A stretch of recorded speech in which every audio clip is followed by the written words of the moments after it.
2 लाख करोड़ रुपए के एक ऐसे आर्थिक इंजन की बात कर रहे हैं जो सब कुछ बदलने वाला है। बिल्कुल। और इस चर्चा का हमारा मकसद यही है कि हम इन भारी भरकम आंकड़ों के पीछे की जो असली रणनीति है ना, उसे थोड़ा डिकोड करें। हाँ, क्योंकि आमतौर पर बजट बस न्यूज में एक फिगर लगता है। वही तो, जब हम इतने बड़े स्केल पर बात करते हैं तो ये पॉलिसीज सिर्फ कागज पर नहीं रहती हैं।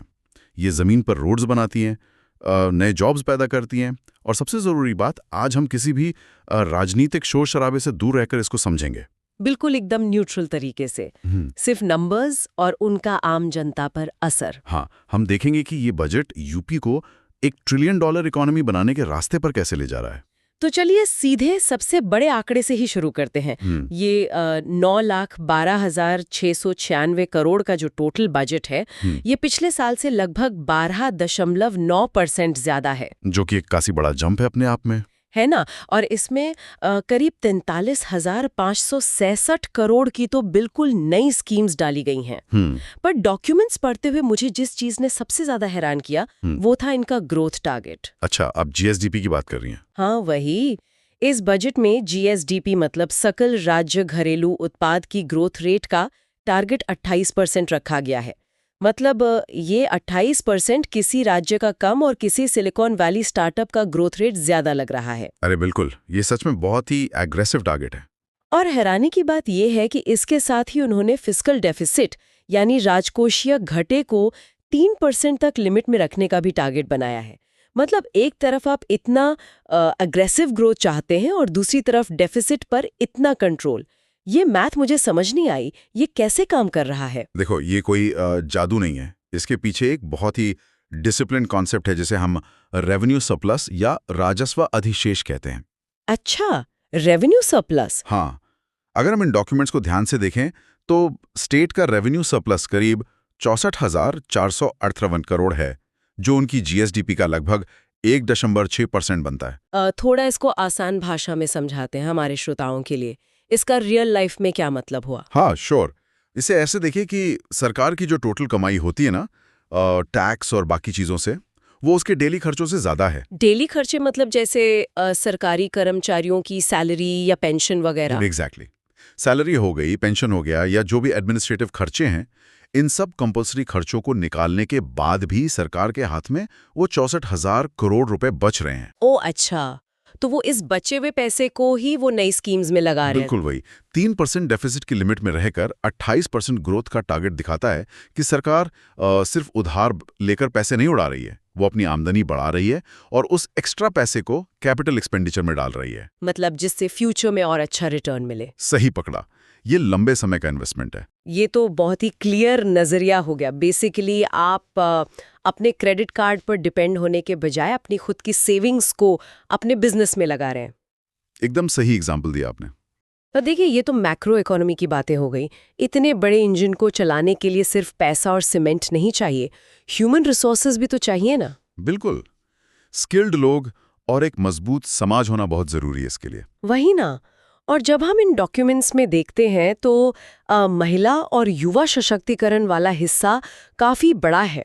इसमें एक मुख्यमंत्री कन्या सुमंगला योजना का बड़ा एक्सपेंशन दिख रहा है। हाँ, इसका बजट और दायरा दोनों बढ़ा दिया गया है। पहले इसमें 15,000 रुपए मिलते थे, अब बढ़ाकर 25,000 प्रति लाभार्थी कर दिया गया है। और इनका टारगेट है कि 2026 तक करीब 26.81 लाख बेटियों को इसका फायदा मिले। इसके लिए कंडीशन ये है कि फैमिली की ईयरली इनकम 3 लाख से कम होनी चाहिए। जो कि मेक सेंस करता है, ताकि हेल्प उन तक पहुंचे जिन्हें वाकई जरूरत है। पर इसमें जो डिजाइन मुझे सबसे इंटरेस्टिंग लगा ना, वो इसका पेमेंट स्ट्रक्चर है। ये पैसे एक साथ नहीं मिलते। हाँ, ये 6 किश्तों में मिलता है। वही, जैसे जन्म लेने पर 5,000, वैक्सीनेशन पूरा होने पर 2,000, फिर क्लास 1 में आने पर 3,000, और ये ग्रेजुएशन तक ऐसे चलता है। मुझे तो ये एक तरह का लॉन्ग टर्म SIP लग रहा है, जो राज्य अपनी बेटियों पर कर रहा है। ये SIP वाला जो कंपैरिजन है ना, ये एकदम सटीक है। सरकार 25,000 एक साथ क्यों नहीं दे रही? क्योंकि वो इस पैसे के जरिए लोगों के बिहेवियर में एक बड़ा चेंज लाना चाहती है। अच्छा, बिहेवियर चेंज, वो कैसे? देखो, जब पैसा किसी माइलस्टोन पर मिलता है ना, जैसे स्कूल में एडमिशन करवाने पर या टीकाकरण पर, तो पेरेंट्स को एक इकोनॉमिक इंसेंटिव मिलता है कि बच्ची की हेल्थ और पढ़ाई पर ध्यान दें। Oh right. जिससे स्कूल ड्रॉपआउट्स कम हो जाएंगे बिल्कुल। और फीमेल फर्टिसाइड यानी भ्रूण हत्या जैसी चीजें भी कम होती हैं इससे। ये तो वाकई बहुत स्मार्ट मूव है। और इसमें एक जीरो पॉवर्टी प्रोग्राम का भी जिक्र है, जो काफी बड़ा कदम लग रहा है। 2025 से डिजिटल फर्स्ट अप्रोच के तहत 100% पैसा सीधे बैंक अकाउंट में डीबीटी के जरिए जाएगा। हाँ, डीबीटी मतलब डायरेक्ट बेनिफिट ट्रांसफर। इसका सीधा सा गोल है सिस्टम से बिचौलियों को हटा देना। मतलब कोई कट नहीं ले पाएगा बीच में। एग्जैक्टली। जब लाभार्थी के अकाउंट में सीधे पैसा जाता है तो करप्शन रुकता है और योजना की ताकत दुगनी हो जाती है। सही बात है। अब महिलाओं के बाद अगर हम थोड़ा यूथ की तरफ आएं तो डॉक्यूमेंट्स में स्वामी विवेकानंद युवा सशक्तिकरण योजना हाईलाइट की गई है। इसके तहत 25 लाख नए टैबलेट्स और स्मार्टफोन्स बांटे जाएंगे। हाँ, जिसके लिए 2000 करोड़ का बजट रखा गया है और टोटल 7 लाख गैजेट्स बढ़ने हैं इनको। पर एक सेकंड, यहाँ मेरे दिमाग में एक डाउट आता है। क्या बस हाथ में एक टैबलेट थमा देने से युवाओं को जॉब मिल जाएगी? मतलब क्या ये एक टेम्पररी सोल्यूशन नहीं लग रहा? अगर बात सिर्फ टैबलेट बांटने की होती तो डेफिनेटली ये एक छोटा और सतही सोल्यूशन ही होता। पर इन डॉक्यूमेंट्स को ध्यान से देखें तो समझ आएगा कि इसको एक पूरे इकोसिस्टम की तरह डिजाइन किया गया है। इकोसिस्टम कैसे? टैबलेट तो सिर्फ एक टूल है। इस टूल को उन्होंने मुख्यमंत्री अभ्युदय योजना के साथ लिंक किया है।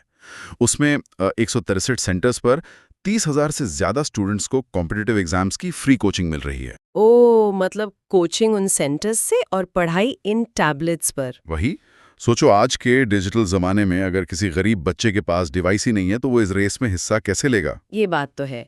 बिना टूल के आप रेस शुरू ही नहीं कर सकते। और बात सिर्फ कोचिंग तक नहीं रुकती। इसके साथ ही एक और योजना है, मुख्यमंत्री शिक्षुता यानी अप्रेंटिसशिप प्रोत्साहन योजना। इसमें यूथ को इंडस्ट्रीज में ट्रेनिंग दी जाएगी और साथ में 2500 रुपये महीना स्टाइपेंड भी मिलेगा। ओके, तो अब पूरा साइकिल समझ आ रहा है। अभ्युदय से नॉलेज मिला, टैबलेट से उस नॉलेज का एक्सेस मिला और इस अप्रेंटिसशिप से प्रैक्टिकल एक्सपीरियंस मिल रहा है। एग्जैक्टली। ये पूरा साइकिल उन्हें सिर्फ डिग्री लेने से बचाता है और असल में एम्प्लॉयबल बनाता है ताकि उन्हें आगे जॉब मिल सके। स्किल्स की अहमियत तो समझ आ गई, पर ट्रेनिंग ले भी ली। अब उसके बाद जॉब्स कहाँ हैं? इससे हम आते हैं इकोनॉमी की बैकबोन पर, यानी एम्प्लॉयमेंट, सेल्फ एम्प्लॉयमेंट और खेती पर। हाँ, ये सबसे बड़ा सवाल है। सरकार ने एक मुख्यमंत्री युवा उद्यमी विकास अभियान लॉन्च किया है, जिसमें हर साल 1 लाख माइक्रो एंटरप्राइजेज लगाने का टारगेट है। और सबसे बड़ी बात, इन यूथ को बिना किसी गारंटी के लोन दिया जाएगा। ये बिना गारंटी वाला पार्ट बहुत क्रूशल है। पर देखो, कागज पर 1 लाख का नंबर सुनने में बहुत बढ़िया लगता है। जमीन पर ये प्रैक्टिकल है क्या? हर साल 1 लाख नए बिजनेस खड़े हो सकते हैं? प्रैक्टिकलिटी की बात करें तो टारगेट सच में बहुत बड़ा है, पर इनका मैकेनिज्म समझना होगा हमें। इन्होंने युवा स्वरोजगार योजना के तहत मैन्युफैक्चरिंग के लिए 25 लाख और सर्विस सेक्टर के लिए 10 लाख तक का लोन रखा है। और उसमें 25% सब्सिडी भी दे रहे हैं शायद। हाँ, पर जो गारंटी फ्री लोन वाली बात आपने बोली, वो असली गेम चेंजर है। अक्सर होता क्या है कि एक जवान लड़के के पास आइडिया होता है, स्किल होती है, पर बैंक उसे कोलैटरल मांगता है। हाँ, बैंक को तो सिक्योरिटी चाहिए ना, प्रॉपर्टी के पेपर्स या कुछ और, जो कि यूथ के पास नहीं होता। और वहीं पर उस बेचारे का आइडिया मर जाता है। तो यहाँ पर सरकार वो रिस्क उठा रही है। वो एक क्रेडिट गारंटी फंड ट्रस्ट के जरिए बैंक्स को बैकअप दे रही है कि आप लोन दो। ओह, तो सबसे बड़ी रुकावट ही हटा दी गई। बिल्कुल। अब आप खुद सोचिए, अगर इन 1 लाख में से 50,000 बिजनेस भी चल पड़ते हैं और हर बिजनेस 3 से 4 लोगों को नौकरी देता है, तो लोकल लेवल पर कितना बड़ा इंपैक्ट आएगा। वो जॉब ढूंढने वालों को जॉब देने वाला बना रहे हैं। सही कहा आपने। अच्छा, जो लोग पहले से फैक्ट्री या कंस्ट्रक्शन में लेबर है, उनके लिए भी इस बजट में कुछ चीजें हैं। जैसे श्रमिक कार्ड पर बेटी की शादी के लिए 55,000 रुपए मिलेंगे और एक्सीडेंट में डेथ होने पर 5 लाख का इंश्योरेंस। ये उन्हें एक सोशल सिक्योरिटी देता है। पर देखिए, अगर हम यूपी की आर्थिक स्थिति की बात करें और खेती का जिक्र ना करें तो चर्चा अधूरी रहेगी। इन डॉक्यूमेंट्स में एक अजीब सा विरोधाभास यानी कॉन्ट्रडिक्शन दिख रहा है मुझे। कैसा कॉन्ट्रडिक्शन? एक तरफ तो सरकार किसानों को प्राइवेट ट्यूबवेल्स चलाने के लिए 100% फ्री बिजली दे रही है, जिसके लिए 2400 करोड़ का अलग से फंड भी रखा है। हाँ, पर वहीं दूसरी तरफ डीजल पंप्स को हटाकर सोलर पंप लगाने के लिए 638 करोड़ का बजट रखा गया है। तो एक ही टाइम पर आप फ्री बिजली भी बांट रहे हो और सोलर एनर्जी की तरफ भी पुश कर रहे हो। ये क्या लॉजिक हुआ? अच्छा, मैं समझता हूँ। इसे आप इकोनॉमी का एक ट्रांजिशन फेस कह सकती हैं। देखो, फ्री बिजली अभी के लिए एक शॉर्ट टर्म रिलीफ है। मतलब इमीडिएट हेल्प। हाँ, क्योंकि खेती का खर्चा आजकल बहुत तेजी से बढ़ रहा है। खाद, बीज, पानी सब महंगा हो गया है। तो आज किसान को सरवाइव करने के लिए एक इमीडिएट दवाई की ज़रूरत है, जो उसे ये फ्री बिजली दे रही है। लेकिन ऐसे ही लंबे समय तक फ्री बिजली बांटना तो खजाने पर भारी पड़ेगा ना, और एनवायरनमेंट के लिए भी अच्छा नहीं है। वही तो बात है। सरकार भी जानती है कि ये लॉन्ग टर्म प्लान नहीं हो सकता, इसलिए उन्होंने पैरेलल रूप से 638 करोड़ का सोलर पंप का सोल्यूशन निकाला है। ओह, तो जब वो सोलर पर आएंगे तो बिजली की जरूरत ही नहीं पड़ेगी। एग्जैक्टली। जब डीजल या इलेक्ट्रिसिटी वाले पंप सोलर में बदल जाएंगे, तो गवर्नमेंट के ऊपर से वो करोड़ों की सब्सिडी का लोड खुद ही खत्म हो जाएगा। और किसान भी इलेक्ट्रिसिटी कट से आजाद हो जाएंगे, वो खुद की पावर बनाएंगे। बिल्कुल, वो एनर्जी इंडिपेंडेंट हो जाएंगे। यानी आज का दर्द दूर करने के लिए बिजली और कल का फ्यूचर सिक्योर करने के लिए सोलर। काफी स्मार्ट मूव है। पर अब ये बताइए कि ये जो फसल खेतों में उग रही है और उन माइक्रो एंटरप्राइजेज में जो सामान बनेगा, वो मार्केट तक पहुंचेगा कैसे?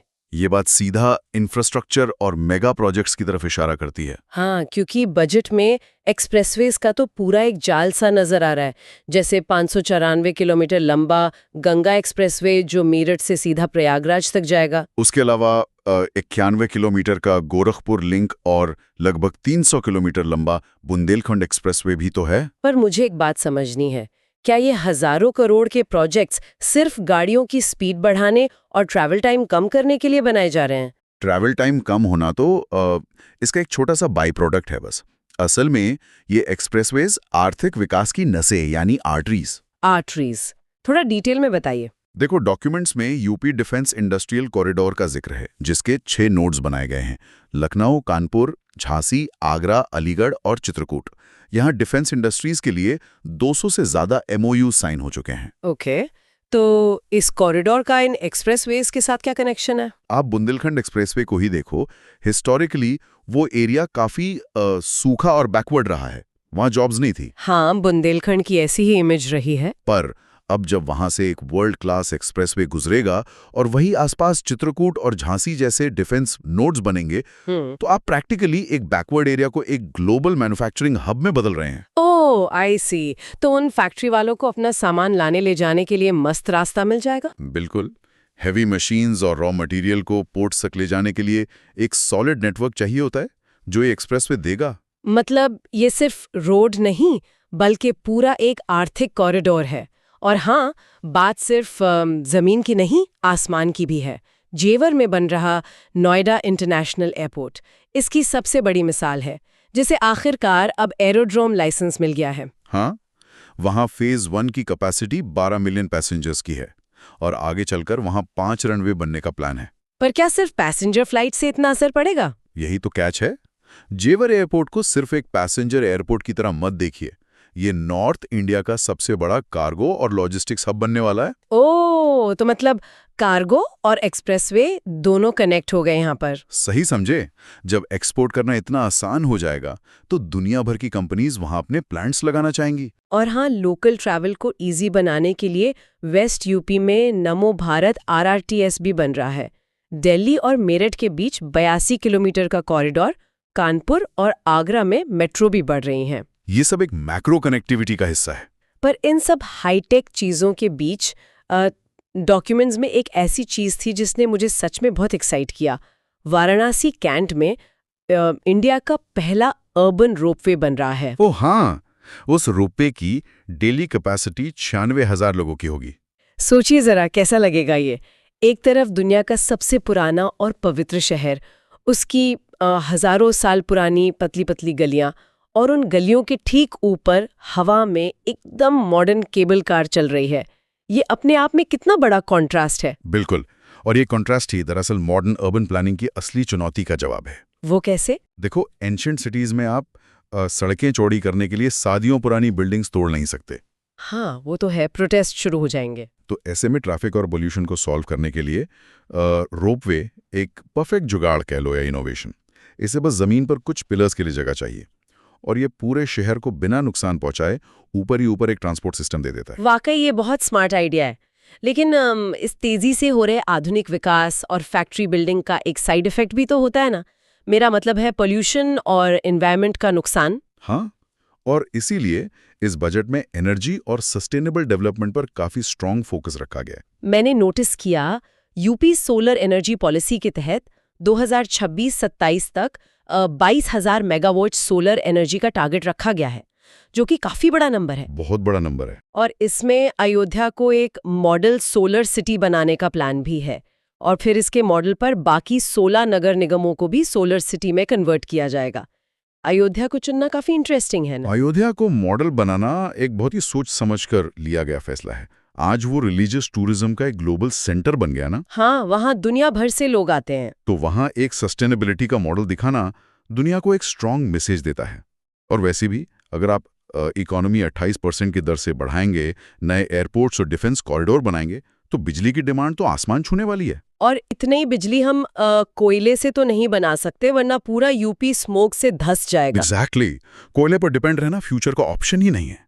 इसलिए 22,000 मेगावाट का ये टारगेट एनवायरनमेंट के नजरिए से तो अच्छा है ही, साथ ही स्टेट की इंडस्ट्रियल ग्रोथ के लिए एनर्जी सिक्योरिटी की सबसे बड़ी गारंटी भी है। इसीलिए शायद सरकार सोलर पार्क्स के लिए स्टैम्प ड्यूटी में 100% छूट दे रही है, और आम जनता के लिए पीएम सूर्य घर योजना में छतों पर सोलर लगाने के लिए 1500 करोड़ अलग से रखे हैं, ताकि लोग खुद भी उस ग्रीन रेवोल्यूशन का हिस्सा बने। सही कहा। तो अब तक हमने एक्सप्रेसवेज, एयरपोर्ट्स, सोलर पार्क्स और एंटरप्राइज की बात कर ली। ये सब वो कैपिटल एक्सपेंडिचर था जो सीधे फ्यूचर के लिए हो रहा है, पर हम सामाजिक सुरक्षा को पीछे नहीं छोड़ सकते। बिल्कुल।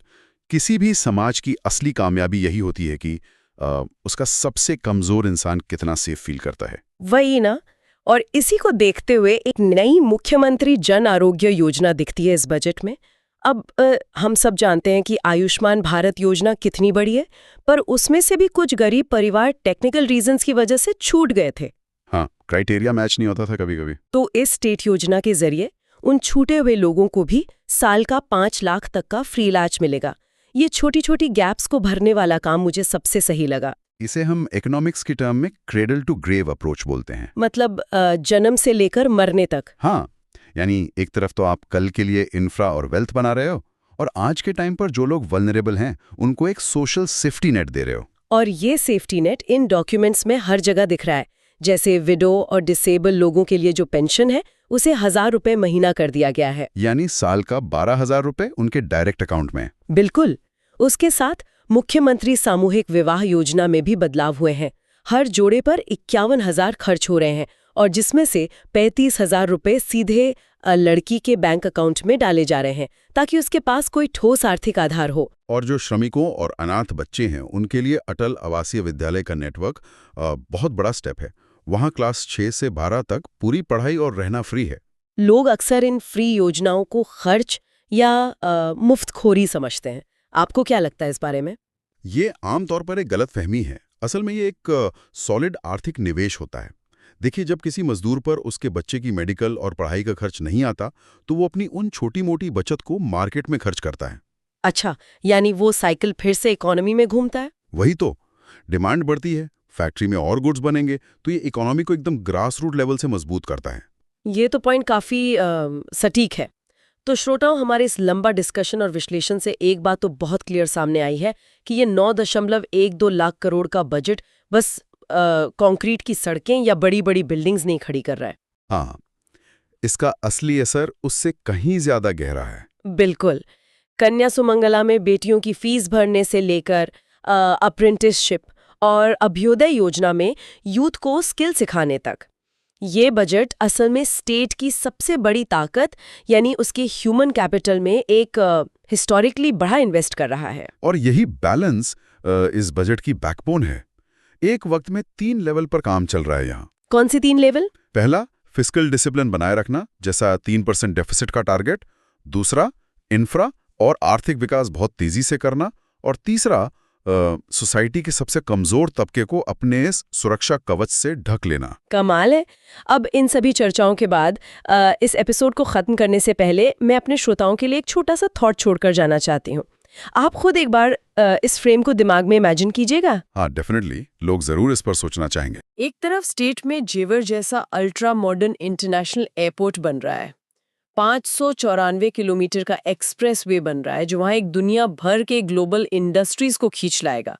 लेकिन ठीक उसी वक्त हम काशी जैसे सबसे पुराने शहर की तंग गलियों में रोपवे चलाने की तैयारी कर रहे हैं और हमारी सदियों पुरानी अयोध्या को दुनिया की नई सोलर सिटी बना रहे हैं। ये सच में एक गजब का कॉन्ट्रास्ट है। तो दिमाग में एक गहरा सवाल पैदा होता है कि क्या ये इतनी तेजी से हो रहा आधुनिकीकरण और ये फैक्ट्रीज की भीड़ यूपी की उस ओरिजिनल पारंपरिक और सांस्कृतिक पहचान को खा जाएगी जिसके लिए दुनिया इस राज्य को जानते हैं? एक बड़ा सवाल है। या फिर क्या ये स्टेट पूरी दुनिया को एक बिल्कुल नया मॉडल सिखाने जा रहा है, एक ऐसा मॉडल जहां हजारों साल पुराना इतिहास और ये 21वीं सदी की टेक्नोलॉजी आपस में लड़े बिना एक दूसरे के साथ शांति से जिंदा रह सकती हैं, यानी एक परफेक्ट कोएग्जिस्टेंस।